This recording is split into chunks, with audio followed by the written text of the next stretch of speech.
শুভ সন্ধ্যা বন্ধুরা। আজকে আমি আছি লালপুর শাখা মহর্ষি মনমোহন দত্ত আশ্রম এ। সবাইকে জানাই আন্তরিক শুভেচ্ছা ও ভালোবাসা। শুভ দীপাবলি। আজকে মহর্ষি মনমোহন দত্ত আশ্রম কর্তৃক এক সমবেত প্রার্থনার আয়োজন করা হয়েছে শুভ দীপাবলি উপলক্ষে।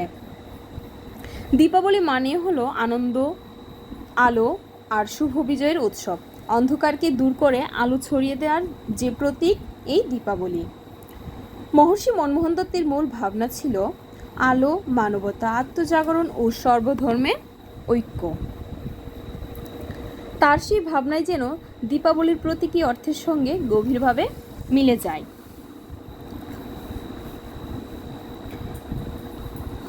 তাই আমরা বলতে পারি আলো মানে ঈশ্বরের উপস্থিতি।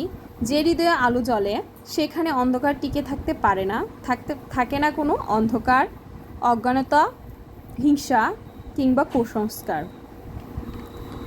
মহর্ষি মনমোহন দত্তের জীবনী থেকে আমরা জানতে পারি ওনার উদ্দেশ্য ছিল জগতে হিত সাধনে কাজ করা, আত্মজ্ঞানে মানুষকে উদ্বুদ্ধ করা।